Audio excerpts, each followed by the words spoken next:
kuulaniif daraartuu dubee afran qaloo kakkaabdi qopheetiif Mustafaa Harawwee Usmaayyoo eebbisaa kan himintu baay'ee seenaan haa yaadattuu xiqqoo maqaa dhawee mul'is gadaa Mustafaa Harawwee qabsoo sirbaa fi dhukaasa qawwee eebbisaaf Usmaayyoo hirmiin ba'ame.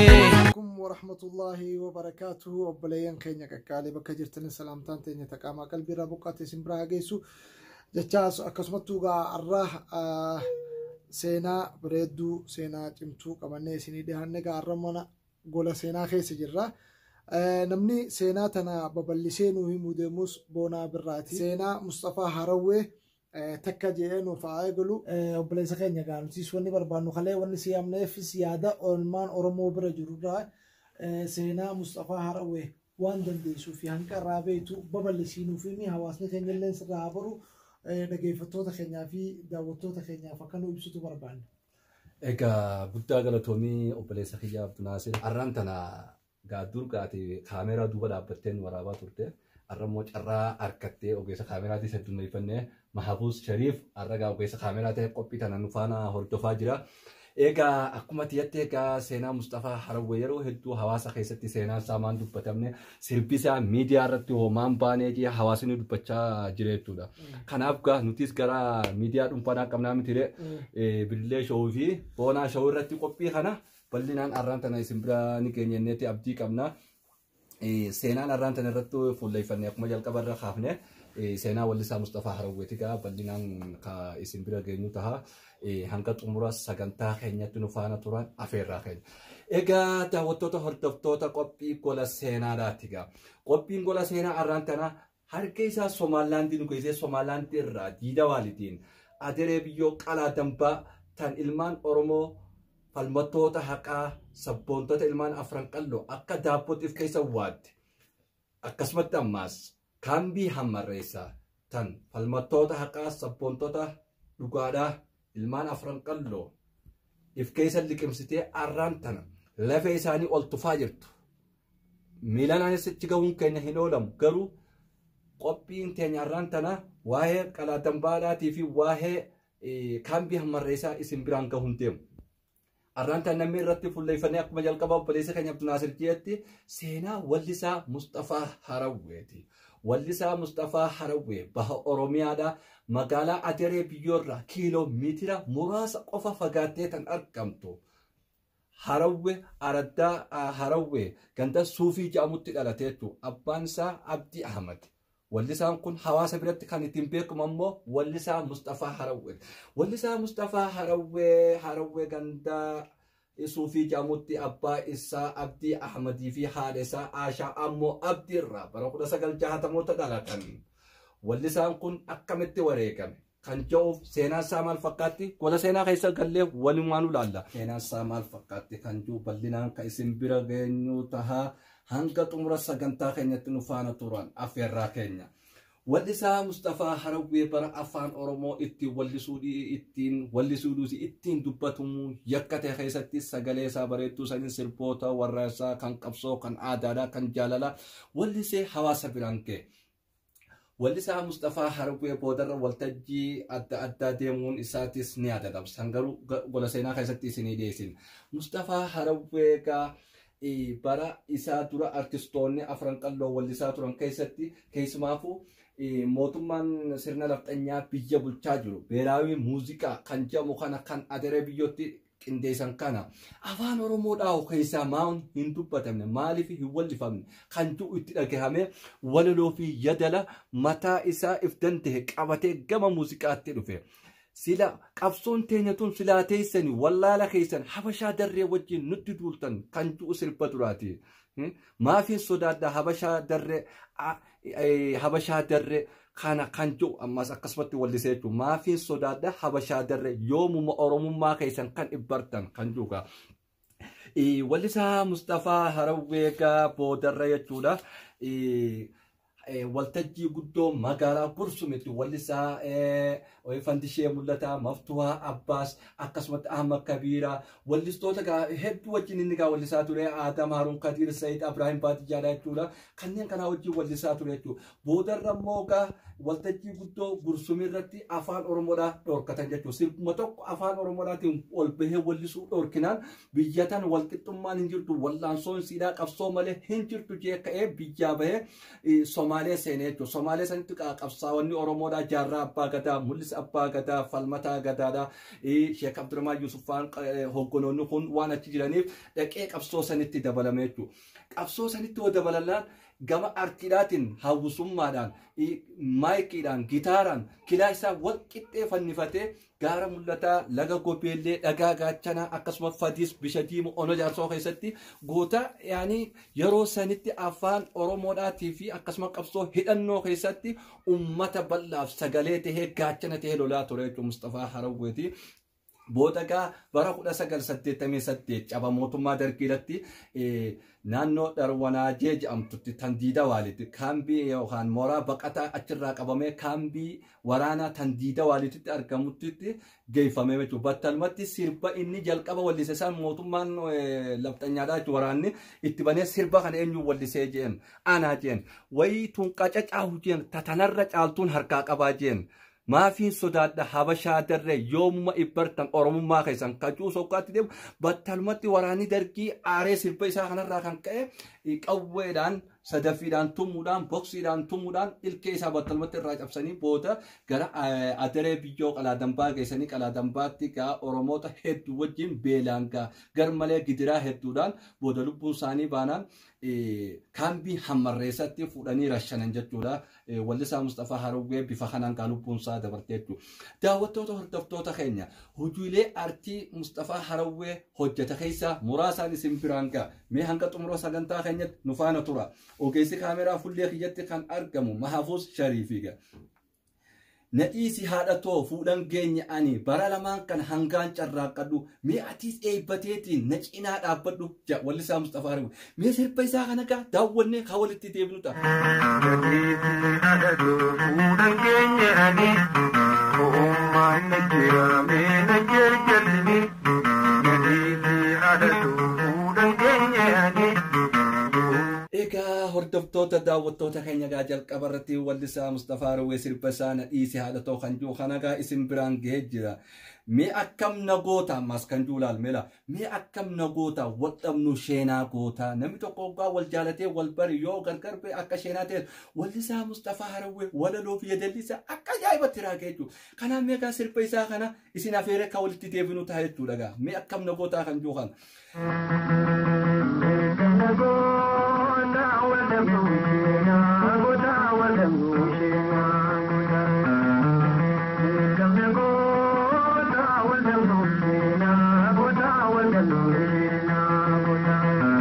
Egaa hordoftoota daawwattoota keenya gaa wallee isaa mee akkam nagoota kaajoo kana gaa isin afeeree walitti deebinee jirra. Amma gaa sadaffaa irratti naannooyyee gammachuun taphannu arraa sirba aadaadhaati gaa wallisaa Mustafaa Harawweetis aadaa baha Oromiyaadhaa keessumaafuu shaggooyyee ragada dhiichisa hedduu wallisee hawaasa biraan gahe mee isa keessaa naannooyyee kan jiru kana isin biraan gaa kana daawwannee kan walitti deebinu ta'a jechuudha gaa. Naannoote martuun duydarra fo'aan dhibbarra qarmaan addarra gammachuun taphannu arraa. Naannoote martuun duydarra fo'aan dhibbarra qarmaan addarra.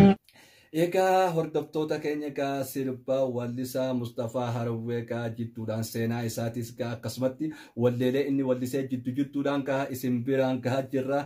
Ammas gaa kunoo Ayiyyee tooyaa abbaa koo maal isin fayyada jireenyi koo yoo isin mattii taa'e isin hin gargaarre maalirraa kan jee yeroo Mustafaa Harawwee jalqaba ol guddatu abbaan isaatis irraa du'e akka galmee seenarraa dhageenya jechuudha. Mustafaa Harawwee jalqabuma yeroo isaa umriin waggaa 20 ta'u gama baandiidha seenee sirba baasuu eegale jechuudha. Boodarraas gaa qabsoodhaan manaa ba'e jechuudha. Kanaaf haadha isaa san caayaa hin teessifne jechuudha. Raageeti erga jechuudha akka haati isaatuun haqarraa qabduus mi'an sibira jiraadhee gartee caayaa sin teessifne siis daara sin baafne ja wallee tana keessatti jechuudha. Meegaa wallee Mustafaa Harawwee tan aayyee tooyaa abbaa koo maal isin fayyade jireenyi kajuu kana mee isin biraan ga'e kan walitti deebinu ta'a.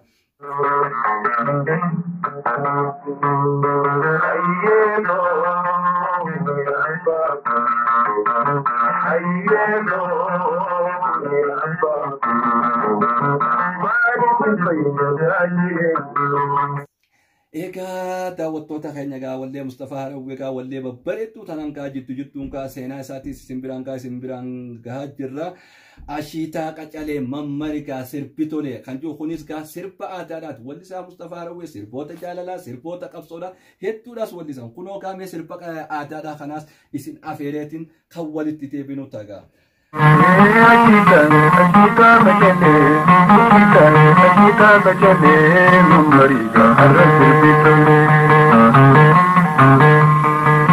Hayyeegaa daawwattoota hordoftoota keenya gaa sirba wallisaa Mustafaa Harawwee kana daawwannee kan walitti deebinu ta'a. Amma gaa kunoo sirba isaa keessaa tokko bareedaa ammaas isin biraan ga'uuf hin deema. Si jaalle hisaaba malee guyyaa kollee taatu ijaan si argu malee si dabeen jiraatu jiruuka malee. Meegaa sirba wallisaa Mustafaa Harawwee kanaa gaa kana isin afeeree kan walitti deebinuudha. Daawwadhaa sirba kana dhageeffadhaa ittiinis bohaara. Si jaalle hisaaba malee si jaalle hisaaba malee guyyaa kollee taatu si argu malee si dabeen jiraatu jiruuka malee. Egaa sirboota hedduu gaa Mustafaa Harawwee maxxansanii hawaasa biraan gahan keessaa muraasaas isin biraan gaggahaa jirra. Kanaas gaa istiidiyoo keessaas hin qabne miilanaanis tuquutu barbaachisaadha. Maaliif jennaan wanni kun seenaadha. Seenaan tun arraan tana dhaloota arraa kanaaf dabruu qabdi lafa kaayamuu qabdi jechuudha. Kuusa taates dhalootaaf hafti jechuudha. Keessumaafuu Mustafaa Harawweetis iddoo dhaloota isaa yookaan ibsus akkuma jedhe harma harar deemuutu Harawwee nama keessaa. Burdo Shankora Hararge Shankora Harawwee kan muuzaa wal keessaa nura dheeyni jannata keessaa turree wal garre hanga durwaa keessaa jandaroon jalteessaa gufuu teessuma keessa dhooysaadha. Yeroo mangistuu balaaleffatee arrabsuus akkanatti ibsa jechuudha. Yeroo sangaa mangistuu akkuma beenu gaa nuti agarreen beenu viidiyoo agarru mangistuu Hayilamaariyaam fuulli funyaan isaa shimpirroon otoo gofla addaan hin bananne akkanas seentee baate jechuudha. Fokkina inni qabus inni achi keessatti tuqe jechuudha. Booda gaa Haasixaan kun hanga gartee mangistuu biratti deemee jechuudha. Keessumaafuu haasixaan kun hanga mangistuu biratti deemee nama akkanaa kan baha Oromiyaa irraa si arrabsuu jira. Wallisaadhaas zafaanyiidha jedhanii afaan Amaaraatti itti himan jechuudha. Yeroo kanatti mangistuu Hayilamaariyaam hedduu aara jechuudha. Meeqa wallee tanaa eenyufaa wajjin wallisan jechuun keessanii si dhoolamtu. Wallistuu Maftuu Abbaas Rabbi rahmata haa godhuuf wallistuu Maftuu Abbaas baha Oromiyaadhaa dadaritti bara 19 duwwaa takka kan dhalatte jechuudha. Bara 1960moota jechuudha kan dhalatte bara 1998 keessa jechuudha. Egaa caattarri qabsoo Oromoo faceen booda hiree biyya alaa harkatteetti Londanitti gaa wallistuu Maftuu Abbaas konkolaataan garangaleeti fuula Rabbii galtee Rabbi rahmata haa godhuufi wallistuu Maftuu Abbaas akkasumatti Fandisheefaa Mustafaa Harawweefaa Musaa Turkiifaa artistoota hedduu wajjin gaa Afandii Siyyoofaa wajjinis gaa jalqaba kan isin walliftee isin maa'u warra afran qalloo itti dhaqqabee jechuudha. Isinis arra lubbuudhaan jirtu. Kanumaafuu gaa mee wallee gaa Maftuu Abbaasii fi Mustafaa Harawwee wal jalaa qabuudha. Kottu yaa boontuu tiyya si malee natti hin toltu jiruun tiyya. Kottu yaa mammaramaa kottu yaa boonaa kiyya si malee jiruun natti hin toltu. Jarri lamaan gaa wal jalaa qabanii wallisan gaa wallee tana istiidiyoo keessaa hin qabnu. Amma meeqa gama sirba isaa kabiraatti isin deebisa. Mee maaltu si harkate niin dhufa jettee lookootoo dhuficha kee dhabnaan jiruun na golgolooyte. Sirba wallisaa Mustafaa Harawwee kana daawwannee akka walitti deebinu ta'a. Meemaltu sirkatee lookoto numaan duban deemtee shakkato. Meemaltu sirkatee lookoto numaan duban deemtee shakkato. Egaa hordoftoota daawwattoota keenya gaa mee maaltu si harkate lookoto niin dhufa jetteeti achumaan haftee dhuficha kee dhabnaan jiruun na golgolooyte kan jiru kana gaa daawwannee walitti deebinee jirra. Kana boodaanis gaa alaba kan jiru kana mata dureen sirba isaa kana alaba shurrubbaa lashgootee kan jiru sirba aadaadhaati laakiin ammoo as keessatti wanni of keessaa qabu dhaamsa of keessaa qaba jechuudha. Alabaan kaa yeroo sanitti yakka alabaa jechuun alabaa Oromoodhaati jechuudha kan inni achi keessatti tuqe. Egaa akkuma jalqaba irrattis isinii ibsine wallisaa Mustafaa Harawwee hawwisoo waraanaa tahanis qabsoo sabaa tajaajilaa tura. Qawweenis diina dura dhaabbatee jilbiiffatee biyya isaatii fi uummata isaatiif gaachana ta'ee lolaa ture jechuudha. Wallisaan kun kaa uummata Oromoo biratti duuti isaa hoggaanii fi dhagahamtu hedduu uummata biratti gaddataa ta'e jechuudha. Meegaa sirba isaa kana daawwannee walitti deebina. Alabaa shurrubbaa lashgootee qalbii maana buute. Egaa hordoftoota daawwattoota qophii gola seenaa boonaa shawuu fi birilloo shawuu irratti qophiin kun isin bira ga'a. Garuu daawwachuu hin dagatina. Laayikii fi sheer sabiskiraayib godhuus hin dagatina. Egaa ammaan tana gaa wallisaa Mustafaa Harawwee haati isaa akkaneeti yaa garaa dhala way yaa garaa dhala. An adaree biyyoodhaa hula seenee gaarriin hin bahin hulaan hin seenin hin jiru. Akka isaatiin gaa lubbuun tiyyaa baatee as nageessee guyyaa meeqa ajjeesanii kan hin jee arrammoo kunoo rabbiin guyyaa sana hin ajjeefne asiin nagee odoon barbaade isaa olii gad lafu kunoo du'ee isaa dhagahee ilma kiyyeetteeti miidiyaa Harartiif irratti gaa Helen Jamal haasoysiifte kana haasawa isaa kana gaa mee isin biraanis geenyeeti kaa haasawa isaa kana boodaan kan walitti deebinu taha. Egaa wallisaa Mustafaa Harawwee gaa nama cimaa yeroo sanitti nama gartee gaa urjii qabsoodhaa yookaan urjii artistoota Oromoodhaatii fi nama uummata isaa uummata bal'aadhaaf gaachana ture gaa yeroo gabaabduu keessatti akkuma maatii fi haadha isaa facaasee qabsoo Oromoodhaatiif manaa ba'e olin deebine achumatti gaa wareega guddaa nama kafalee wallisaan kun gaa tolni OBS dhiyeenya kana waggaa afran irraa dura jechuudha. Naannoo adaree biyyoodhaa hammarreessa kaambii waraanaa sanitti jechuudha. Albuuda yookaan qotuudhaan reeffa isa namoota achirra shanamanii san waggaa bahan reeffi Mustafaa Harawwee battalumatti mul'ate jechuudha. Maaliif jennaan isa qofaa reeffa nama hedduutu mul'ate jechuudha. Maalitti akkamiin reeffi kun waggaa 30 taa'ee biyyeen hin nyaanne jechuun keessan hin oolamu. Ilmi namaa yoggaanii fi beelaan du'ee wanni garaa keessa jiru ni goggoga. Namni goggogeeti sibiila yookaan muka ta'e doggus biyyeen hin nyaattu jechuudha. Lammaffaadha eega du'ee hoo laadii akka aadaa sanitti akka reeffa ilma namaa awwaalan sanitti waan hin awwaalaniif biyyeen hin nyaanne jechuudha. Sadaffaadha maas kanarratti kan ragaanu tahuu shahiidee tahuu isaati jechuudha. Uummanni sun badii tokko malatti du'an biyya isaanii irratti du'an jechuu shahiideedha. Uummanni naannoo sanii reeffa san hoggaa argan hedduu gaddaniiti achuma biyya irratti dachaasanii dhoorganii uummanni naannoo sanillee haa galatomu. Egaa meegaa haasawaa Helen Jamal haadha Mustafaa Harawwee haasofsiifte kana gaa daawwannee akka walitti deebinu ta'a. Daawwattoota hordoftoota keenya gaa qophiin seenaa Mustafaa Harawwee amma gaa gama goolabaatti finnee jirra. Mee haasawa kana isin biraan ga'ee akka walitti deebinu ta'a. Egaa daawwattoota hordoftoota keenya gaa seenaa Mustafaa Harawwee gaa sirboota isaatii fi akkaataa qabsootti galee akkaataa itti wareegames gaa takka lama jennee isin biraan keenya jirra. Wallisaa Mustafaa Harawwee har'a jiraachuu baatus seenaa inni hojjeteetu hawaasa wajjin jira jechuudha. Egaa kutaa lammaffaa keessatti namoota Mustafaa beekaniitu hedduunis biyya tana keessatti jiran naafi ogeessi kaameraa Abdunaasir waa'illee kiyyaa yoo rabbi jee kutaa lammaffaa keessatti namoota Mustafaa beekanis isiniif dhiyeessina. Seenaan tun tan akkana lafa dhiifnuu miti. Kutaa lama sadii gooneeti bal'inaan kan isin biraan geenyu taha.